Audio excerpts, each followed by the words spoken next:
Hey guys, so today I wanted to show you inside what I call my morning basket, my mother culture morning basket. Well, technically I don't really call it anything, but it's kind of like a stack of books that I go through in the morning, very much like our morning basket, and I want to show you inside of it. First of all, I do not do all of these. Wait, actually, first of all, there's a baby in the room, so there's going to be random little noises, at least until she goes down for a nap. And then the second disclaimer is I do not do all of this every single day.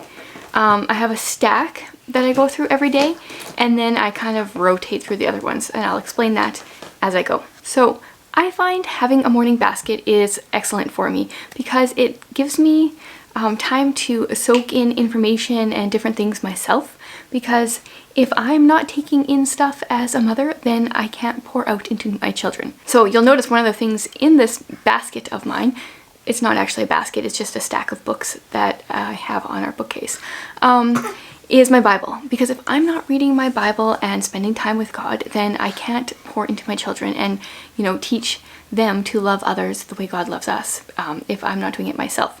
So that's very much like that for every aspect of my morning basket. Is like if I'm not learning things myself, then how can I expect to teach them things or to pour into them? Okay, so the very first thing that I do every morning when I grab my stack out is my line a day journal.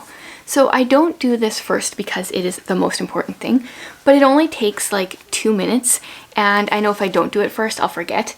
So very much like what I'm making the kids do. This is a 5-year line a day, so it just has like the day at the top, and then it's got space for 5 years worth of a couple of lines for each day. So I have been doing this now for 2.5 years, and it's really cool to see, especially now. Like a year ago, COVID was just starting, and so some of the things that I was writing a year ago, it's very interesting to read that now. This is going to be a keepsake that I cherish forever. I'm personally not a huge fan of the one I bought. It's not the greatest quality. I hope to pick a better one when I fill this one up. But yeah, I'm still excited to have this to look back on, in years to come. So that's the first thing that I do. And then the second thing is I have my prayer journal. And you know what? This is kind of like a common occurrence. Pretty much all my books have like hot chocolate stains, because I'm usually drinking a cup of homemade dairy-free hot cocoa while I'm doing this. Thankfully, I think my Bible has come away clean so far, but everything else is kind of stained. Anyway, so this is just a notebook, and I've done a variety of different like prayer journal pages throughout the years.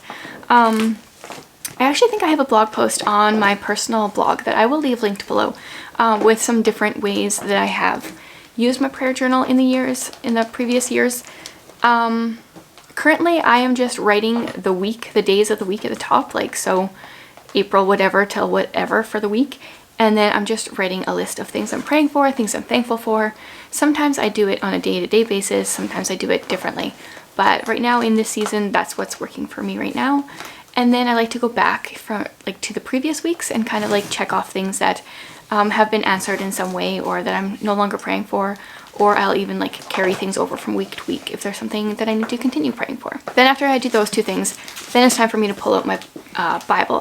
So this is the Christian Standard Version floral cloth bound note-taking Bible. So it has lines in it. And currently I am reading through Psalms, and so I take some notes as I go. And the baby spit up. Okay, so other than Psalms, I'm also reading through Colossians.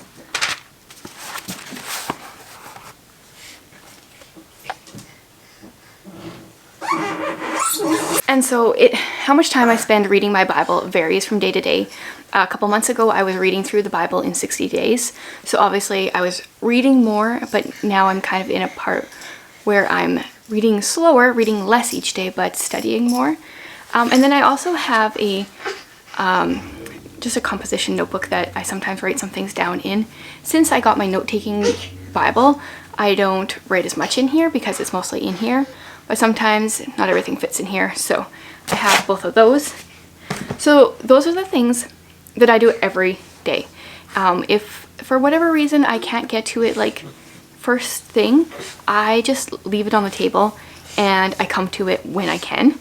And then the rest is kind of bonus. For the last couple weeks I have been, or like week or two, I've been doing these other things. I recently got this devotional book, and I'm not normally into devotional books because growing up, I feel like so often you did your devotions, which meant you read like a short little devotional with like one little verse, and you didn't actually crack open your Bible. So if I've finished my Bible, then I will grab this. This is by Jess Connolly and Haley Morgan. They wrote Wild and Free, and this one is really cool because this half of the book is never too much, kind of like when you feel like you're a lot.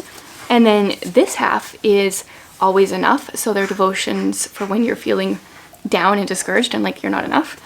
Yeah, so I've been enjoying this lately. And then something that I actually have been doing every morning lately because I've been enjoying it so much is reading A Waking Wonder. I've talked about this in my last few videos. I am almost done it now, and I'm just like highlighting and doggy-earing all the pages. Baby managed to roll all the way over here now. Yeah, so I've been prioritizing this each day, but I can often only read like 5 to 10 pages in the morning, and so I have pulled this out in the evenings sometimes. But yeah, really enjoying this book so far. Highly recommend it. I only have like 50-ish pages left, so highly recommend this so far. Now these other ones are like, if I've got all those other books done, I've read a little bit, done my stuff there. She's just gonna make this a little difficult. Then I try to pull one of these out and read a portion of one of them each day. So currently I have Dyslexia 101. I heard about this from the Read Aloud Revival podcast a while ago, and I think she was just on there again. This is by Marianne Sunderland. I'm pretty sure my son has dyslexia. Yeah, so I'm just started reading this, but it's been interesting so far. Oh, I forgot one thing. Other than the books that I read every day, I also have kind of just like a bunch of verses that I'm trying to memorize.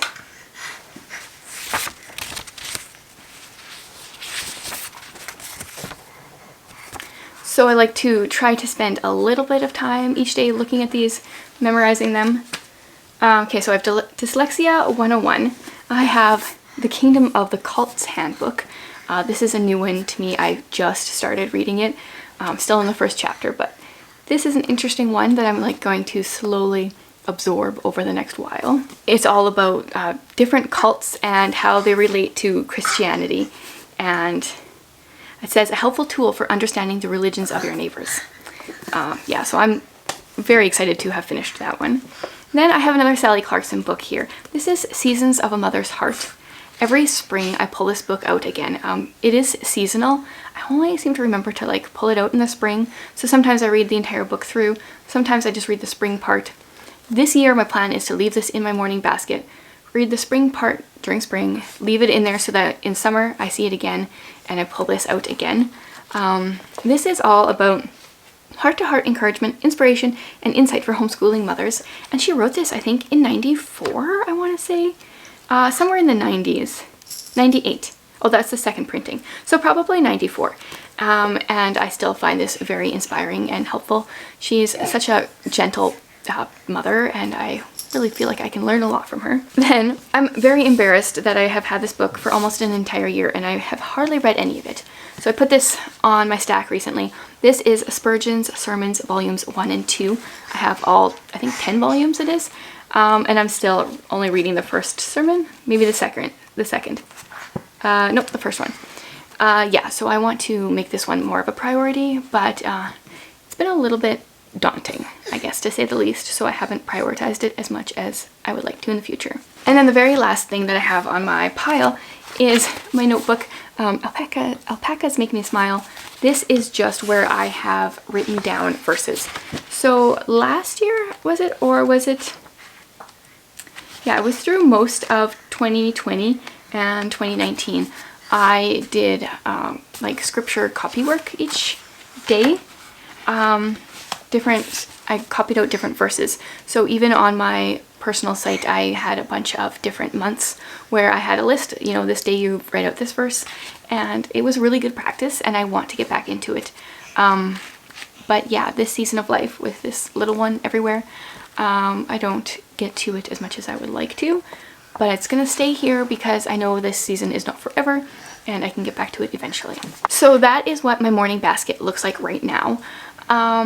As I finish books, I will replace them with other books. I hope to kind of like update this seasonally because I think it will be interesting even for myself to see how this changes over time. If you have your own mother culture books basket, whatever you want to call it, I would love to hear like some books that you've enjoyed, what you've been reading lately, any good recommendations for different nonfiction books that I can kind of add to my pile so I can replace these books once I'm done. Thanks again for watching, guys.